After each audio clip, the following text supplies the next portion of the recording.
ഇപ്പോൾ നൌഷാദ് അവിടെ ആ പ്രദേശവാസിയായി രക്ഷാപ്രവർത്തനത്തിന്റെ ഭാഗമായ വ്യക്തി നൌഷാദ് നമ്മളോടൊപ്പം ചേരുന്നുണ്ട്. നൌഷാദ് കേൾക്കാമോ? കേൾക്കുന്നുണ്ട്. നൌഷാദ്, എപ്പോഴാണ് ഈ അപകടം ഉണ്ടായത്? അവിടെ ഒരു വലിയ കയറ്റമായിരുന്നു. കയറ്റത്ത് വണ്ടി ബ്രേക്ക് ചവിട്ടിയിട്ട് കിട്ടാതെ വന്ന് റിവേഴ്സ് ഇറങ്ങി മറിയുകയാണ് ചെയ്തതെന്നാണ് തോന്നുന്നത്. നിങ്ങൾ അവിടെ എത്തുമ്പോ കുട്ടികൾ വാഹനത്തിന് ഉള്ളിലായിരുന്നോ അതോ പുറത്തായിരുന്നോ? എങ്ങനെയാണ് അവരെ ആശുപത്രിയിലേക്ക് മാറ്റാനായോ മുഴുവൻ പേരെയും? മുഴുവൻ പേരെയും മാറ്റാനായി. കാറിലും എന്റെ ആട്ടോയിലും കൂടെയാണ് ഞാൻ മാറ്റിയത്. പിന്നെ വേറെ ആംബുലൻസ് 108 പിന്നെയാണ് എത്തിയത്. 108 വന്ന് അതിലും കുറെ ആൾക്കാരെ മാറ്റിയായിരുന്നു. നൌഷാദ് ആ പ്രദേശവാസിയാണോ? എല്ലാവരും എത്തിച്ചത്. അങ്ങനെ നൌഷാദിന്റെ വീട് ആ പരിസരത്താണോ? ആ പ്രദേശവാസിയാണോ? അതെ അതെ, ഞാൻ പ്രദേശവാസിയാ. ഇത് വളരെ ഇടുങ്ങിയ ഒരു റോഡാണെന്ന് തോന്നുന്നല്ലോ ആ ദൃശ്യങ്ങളിൽ കാണുമ്പോൾ. അതെ, ഇടുങ്ങിയ റോഡാ, ഒരു കട്ട് റോഡാ. അത് നല്ല കയറ്റമുള്ള റോഡാ.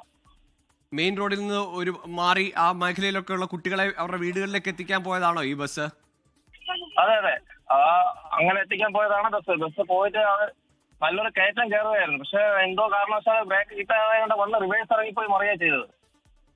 ആ റോഡിൽ നിന്ന് താഴേക്ക് നല്ല താഴ്ചയുണ്ടോ? ഈ ബസ് ഇപ്പോൾ നിൽക്കുന്ന ഒരു മരത്തിൽ തട്ടി നിൽക്കുന്നതായിട്ടാണ് നമ്മൾ ദൃശ്യങ്ങൾ കാണുന്നത്.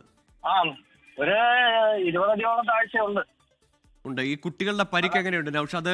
രക്ഷപ്പെടുത്തിയ കുട്ടികളുടെ കാര്യമായ പരിക്കുണ്ടോ അവർക്ക്? പരിക്ക് ചില കുട്ടികൾക്ക് നല്ല പരിക്കുകൾ ഉണ്ട്. തലയും അവിടെ ഇവിടെ ഇടിച്ചിട്ടുണ്ട്, മുറിവുകളുണ്ട്. ചില കുട്ടികൾക്ക് വലിയ പ്രശ്നമില്ല, കൊച്ചുകുട്ടികളല്ലേ.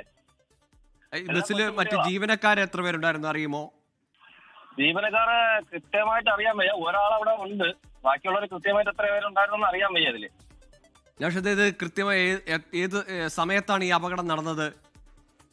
ഇപ്പൊ ഒരു അരമണിക്കൂറേ ആവുള്ളൂ. ഇവരെ ഏതൊക്കെ ആശുപത്രിയിലേക്കാണ് കൊണ്ടുപോയിരിക്കുന്നതെന്ന് അറിയാമോ നൌഷാദ്? ഇപ്പൊ കടയ്ക്ക താലൂക്ക് ആശുപത്രിയിലാണ് ഞാനും വേറെ ഒരു പയ്യനും ഇവിടെ കാറിൽ അവിടെ എത്തിച്ചത്. ഞാൻ എന്റെ ആട്ടോയിലും മറ്റേ പയ്യൻ കാറിലുമാണ് അവിടെ എത്തിച്ചത്. ബാക്കി പിന്നെ വരുന്ന നിലമേലൊരു ആശുപത്രിയിലേക്ക് 4-5 പേരെ കുട്ടികൾ അവിടെ കയറ്റിയായിരുന്നു. ശരി നൌഷാദ് ആ പ്രദേശവാസിയാണ്. ഈ രക്ഷാപ്രവർത്തനത്തിൽ പ്രധാന പങ്കുവഹിച്ച നൌഷാദിന്റെ ഓട്ടോയിൽ ഉൾപ്പെടെയാണ് അവിടുന്ന് കുട്ടികളെ ആശുപത്രിയിലേക്ക് മാറ്റിയത്. കടക്കൽ ആശുപത്രിയിലേക്ക് നൌഷാദും കുറച്ച് കുട്ടികളെ എത്തിച്ചിരുന്നു.